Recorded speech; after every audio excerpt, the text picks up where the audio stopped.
Olá pessoal, espero que vocês estejam bem. A gente está aqui no segundo dia da Semana ENEF, do Sistema AILOS, a Semana Nacional da Educação Financeira. Se você perdeu o conteúdo de ontem, fique tranquilo. O vídeo já está salvo, vamos deixar aqui o link na descrição para que vocês possam assistir e não perder nadinha. Não é, Letícia? Isso mesmo. Oi pessoal, sejam bem-vindos. Ontem explicamos sobre essa iniciativa maravilhosa de levar a educação financeira aos nossos cooperados e comunidades. Reforço que aqui nas cooperativas do Sistema AILOS temos um programa de educação, o Progride, que existe há mais de 20 anos, onde fomentamos a educação e também a educação financeira o ano inteiro.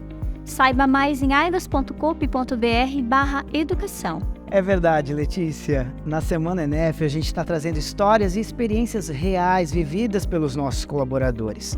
Ontem o Alexandre nos deu muitas dicas de uma forma muito inusitada, né? Num churrasco, estava muito legal mesmo, né? Sobre a relação saudável com as nossas finanças e quantos aprendizados.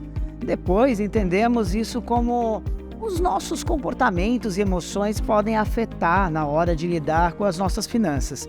É importante que a gente conheça as histórias de como as pessoas organizam o seu orçamento, porque a partir desses exemplos, a gente pode se inspirar e aprender também. Importante demais, porque é na hora de colocar na ponta do lápis ou numa planilha que a gente tem a noção de onde estamos e onde podemos chegar. Vamos ouvir então o que o nosso colega Arthur tem para nos dizer? Arthur, conta pra gente. Quem tem sonhos? Quais desses sonhos dependem da nossa situação financeira? E o que fazemos para melhorar nossa saúde financeira? Como nos planejamos? Quando eu era criança, eu tinha meus sonhos. 3 deles estavam bem claros para mim. E o primeiro, ter a minha casa própria. E ela tinha que ser verde. O segundo, ser piloto de avião. E o terceiro sonho era me casar com uma loira. Inacreditável. Mas esses eram meus sonhos. Mas como criança, de uma família com pouco poder aquisitivo, eram sonhos muito grandes e parecia algo muito difícil de eu conseguir realizá-los. Como falei, eu venho de uma família com poucas condições financeiras. Minha vida era desafiadora, mas minha mãe sempre me ensinou a importância de poupar, de guardar cada centavo possível e, literalmente, colocar tudo na ponta do lápis para sabermos se temos ou não temos, se podemos ou não podemos comprar algo. É difícil acreditar que os sonhos podem se tornar realidade, principalmente quando nossos sonhos vão para algo que não temos um exemplo concreto para nos ajudar a acreditar. Mas eu tive a sorte, ainda criança, com o exemplo da minha mãe, a aprender o que só depois de adulto fui entender. Um dos maiores aprendizados do empreendedorismo: orçamento, custo, lucro. Mas claro, naquela época para mim, eu estava só repetindo o que minha mãe já fazia em casa, em uma ideia infantil. Mas interessante. Apesar de não termos muitas condições, sabíamos para onde ia cada moedinha que tínhamos. Minha mãe controlava cada centavo. O orçamento familiar, feito por essa simples, porém incrível mulher, que literalmente colocava tudo na ponta do lápis. Para algumas pessoas, pode soar muito custoso ou até negativo. Eu não vou passar açúcar ou romancear para vocês. Não era fácil, principalmente para uma criança. Mas isso, de alguma forma, nos deu uma base muito sólida. Se eu aprendesse a cuidar do meu dinheiro, eu saberia exatamente onde eu estava naquele momento e conseguiria pensar no que eu precisava fazer para alcançar o que eu queria. E eu, criança, queria ajudar minha família a ter mais dinheiro. Combinando o comportamento da minha mãe e a minha criatividade de criança, eu fiz meu primeiro empreendimento: vender sacolés, os famosos geladinhos. Para colocar a ideia em prática, primeiro fizemos a nossa especialidade de casa, o orçamento. Se eu sei o que eu gasto e o que eu ganho e quanto eu quero poupar, o que eu precisava fazer é multiplicar as moedas que eu tinha. Meu primeiro investimento foi em pacotinhos plásticos, que eram muito baratos naquela época, e a grande estrela da noite: Quem aqui lembra dos quisucos? Aqueles que custavam 5 centavinhos. Aqueles que eram corantes puros, mas misturado com açúcar. Era uma delícia. Principalmente se estivessem congelados. Eu gosto de brincar, falando que meu primeiro sócio era o refrigerador lá de casa. Porque sem ele, os geladinhos não iriam acontecer. E eu precisava deles. Afinal, eu queria multiplicar as moedinhas do meu orçamento. Um dos momentos mágicos dessa história, a venda. Eu esperava o sol estar bem quente.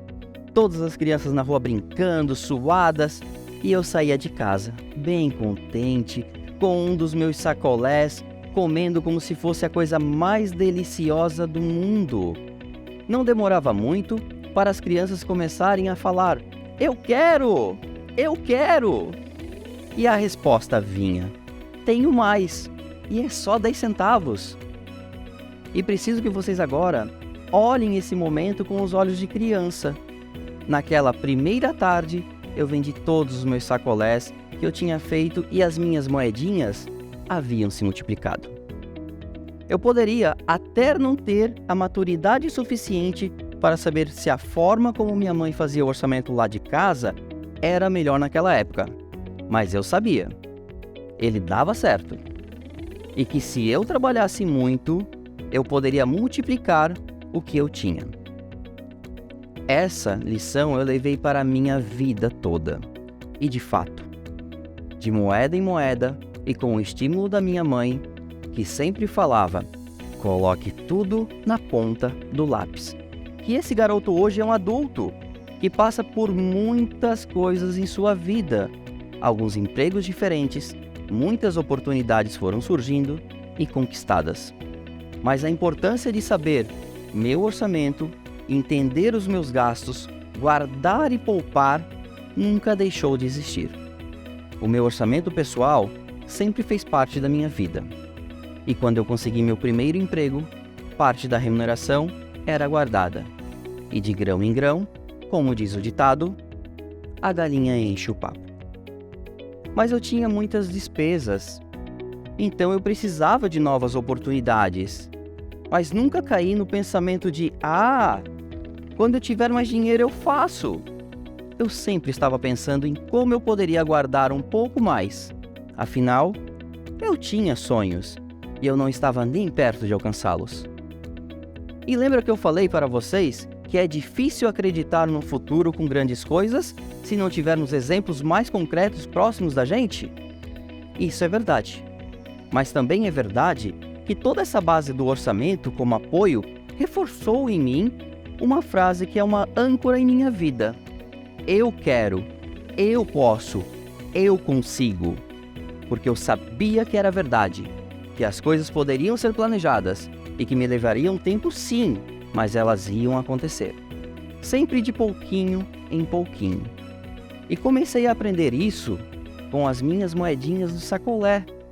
Depois, repetindo esse mesmo padrão conforme fui crescendo. Controlar meu orçamento, poupar, não era algo que me trazia sofrimento. Era algo que me dava certeza de que eu estava caminhando para meu futuro, um passo por vez. O primeiro sonho, o mais importante que eu tinha, era poder ter minha casa própria.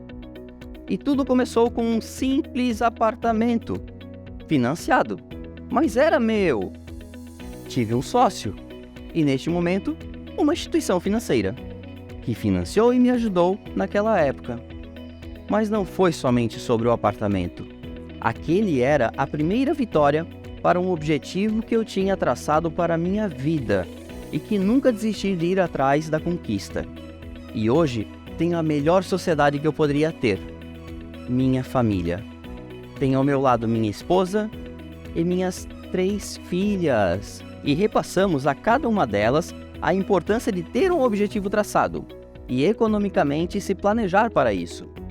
Aprendi muitas coisas na minha vida, muitas mesmo, principalmente da saúde financeira que temos que manter dentro do nosso lar e o quanto um orçamento onde todos se comprometem a cumprir juntos é importante.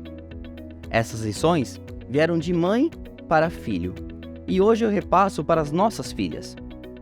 E como é bonito ver que elas aprenderam. Hoje elas têm exemplos mais concretos de como tudo isso que ensinamos é real, de que realmente funciona. E graças a Deus, temos condições melhores para criar nossas filhas, diferente do cenário em que eu cresci.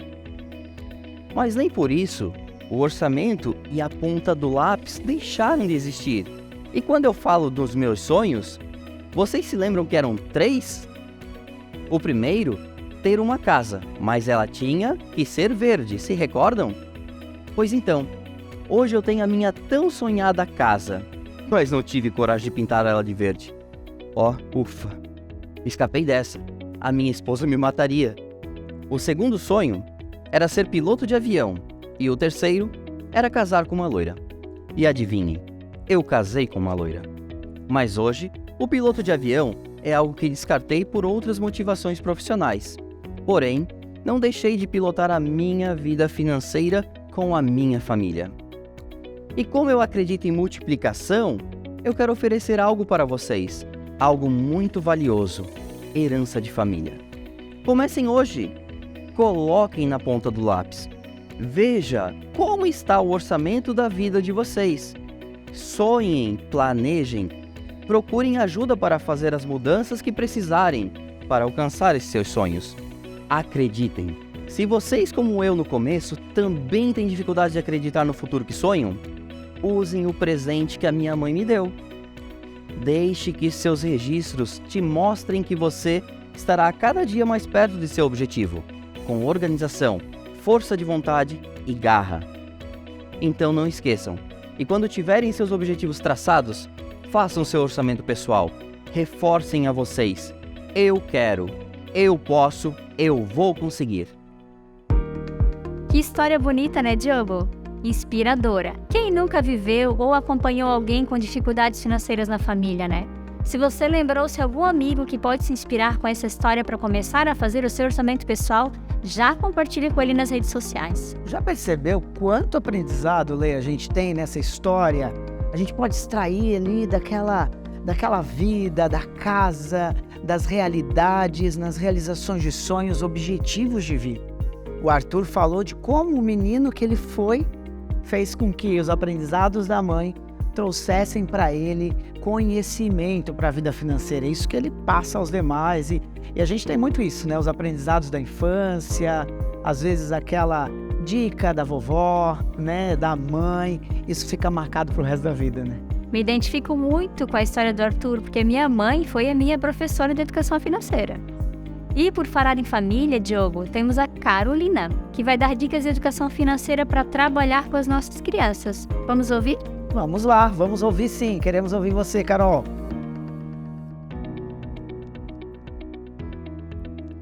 A de ações, B de boleto, C de contas para pagar. Gente, se eu cantasse bem, eu não estaria aqui falando de educação financeira com vocês. E não, você não precisa chegar nesse ponto para falar desse tema com a sua criança. Fica aqui com a gente que hoje vamos te dar algumas dicas sobre como abordar esse tema com os pequenos. Antes de tudo, é importante que você entenda, de forma geral, o que significa educação financeira. Ela nada mais é do que assumir uma relação saudável com o dinheiro, de modo que a pessoa possa desenvolver controle sobre suas finanças. Agora vamos para as dicas. A primeira delas é ser um exemplo para a criança. Toda criança se espelha no que seus responsáveis fazem, então nada mais importante do que dar o exemplo, certo? Dizer que é preciso utilizar o dinheiro com consciência não é suficiente se a sua criança percebe que você não consegue fazer isso. Então incorpore esse hábito na sua vida, assim fica bem mais simples de ensinar. A segunda dica é dar mesada para as crianças. Essa é uma forma mais prática de ensinar sobre dinheiro no dia a dia. Estipule um valor mensal para que ela escolha a melhor forma de utilizar. Caso a criança seja menor, pode ser importante adotar a semanada ou quinzenada, já que nessa fase é mais complicado ela ter noção do tempo e pode ser confuso esperar 30 dias para receber o próximo valor. Com esse método, a criança vai aprender sobre o valor dos itens, a poupar, a estabelecer prioridades na hora de gastar. A gente sabe que nem todas as famílias têm condições financeiras para isso. E se você não tem como dispor um valor para o seu filho, pode começar incentivando a economia em casa, para que exista a possibilidade de sobrar algum valor para esse fim. A quantidade não é importante, e sim o exemplo de poupar para atingir o que desejamos. E por falar em poupar, para quem recebe mesada, é importante orientar a guardar uma parte do dinheiro. Que tal separar o dinheiro em 3 partes iguais e reservar uma dessas partes para poupar? Você pode até fazer um cofrinho de material reciclado. Já é uma ótima oportunidade para ter um momento divertido com a criança. Seu filho pode juntar notas e até mesmo moedas para comprar algo mais específico. Conversar sobre dinheiro pode ser um tema muito abstrato para as crianças, principalmente porque elas não tomam as decisões em relação às finanças. Por isso, é importante saber como mostrar o valor do dinheiro de um jeito mais prático e simples. Converse, por exemplo, sobre compras familiares e evite dar tudo o que é pedido, principalmente quando isso impacta no orçamento. Quando vierem esses pedidos extras, que virão, que tal sentar com a criança e explicar abertamente quanto custa, se precisarão economizar para fazer essa compra ou reforçar algum outro desejo da família onde todos poderão aproveitar se economizarem em conjunto? Por último, mas não menos importante, leve esse tema para as brincadeiras. É brincando que as crianças aprendem. Uma ideia bacana é brincar de supermercado. Ela pode ser o vendedor e você o cliente. Vocês podem até colocar preços dos produtos e confeccionar notas em papel. Se o seu filho já entende o conceito de dinheiro e sabe ler, que tal levá-lo ao mercado e deixar que ele compre uma pequena parte da lista, verificando preço, quantidade e validade? E tem uma dica extra. Se você quer ensinar a criança de uma forma ainda mais lúdica sobre cooperação e educação financeira, acesse ailos.coop.br/ilogs e conheça a nossa turminha, que foi pensada especialmente para os nossos pequenos. Fique agora com os iLogs.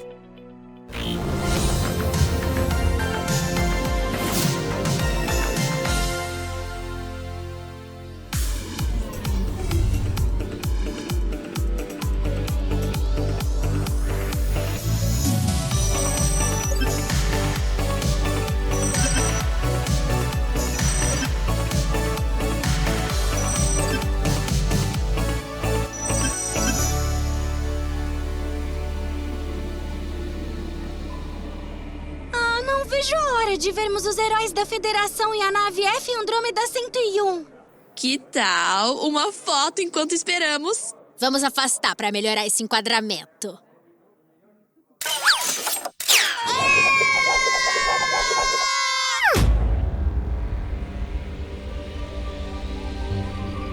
Pelas minhas flores! É a F Andrômeda 101! Esse sistema é muito sofisticado. Não podemos encostar em nada. São os heróis da Federação! Piloto automático ativado. Destino: Planeta Terra.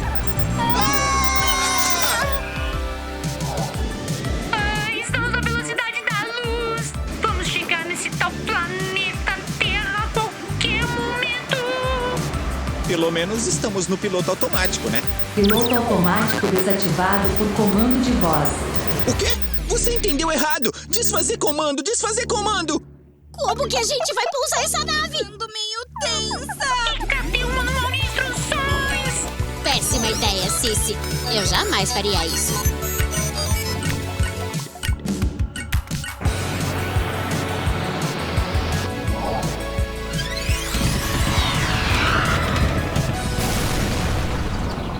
E agora? O que vamos fazer? Nós temos que consertar a nave. Eu não sei fazer isso. Eu também não sei, Zira.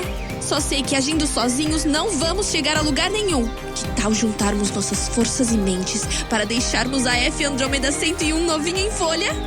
Será que alguns terráqueos vão aparecer para nos ajudar? Ou quem sabe seremos salvos pelos heróis da Federação? E será que vamos mesmo conseguir voltar para os nossos planetas? Só sei de uma coisa: estaremos sempre juntos.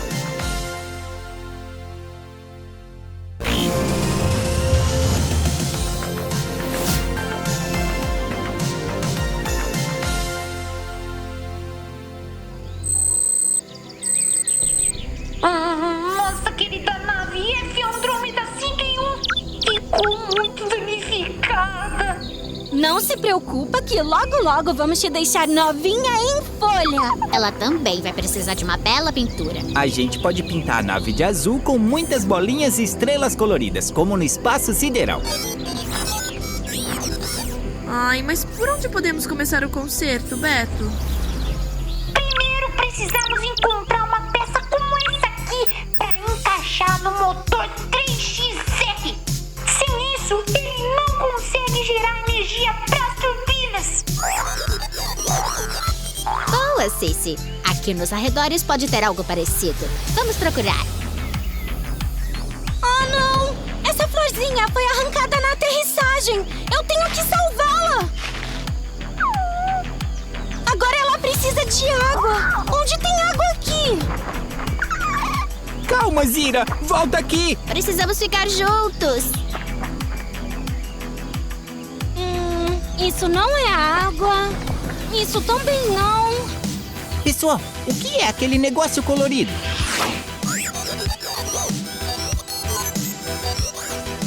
É verdade, Cici! Isso tem o mesmo formato da peça que precisamos para o motor da nave.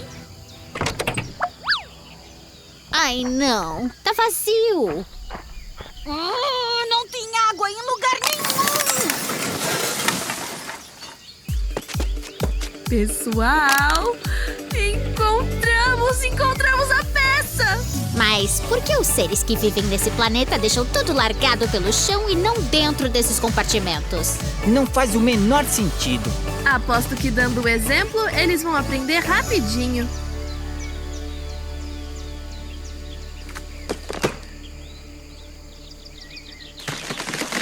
Que pena que não encontramos nem um pouco de água pra florzinha. Espera, Zira. Acho que podemos reaproveitar isso também.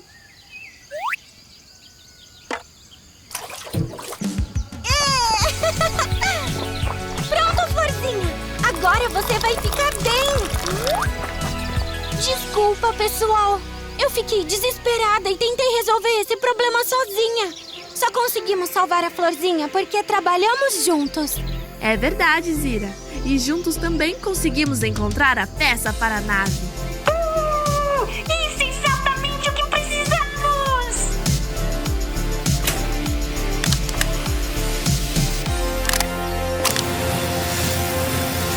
O primeiro reparo da nave foi concluído com sucesso!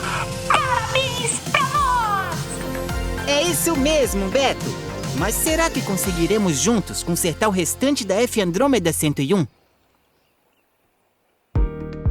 Essa turminha iLogs é muito divertida, né, Diogo? Aliás, sabia que eu sou Pilar na versão iLogs? Não sabia que você era Pilar. Como é que você descobriu? Como é que a gente faz para descobrir também? Quero saber quem sou eu na turminha iLogs. Ah, eu fiquei tão curiosa para saber que fui lá no mesmo dia e fiz o teste. Você também pode fazer. Acesse ailos.com.br/ilogs e descubra qual é a sua versão na turminha Airos.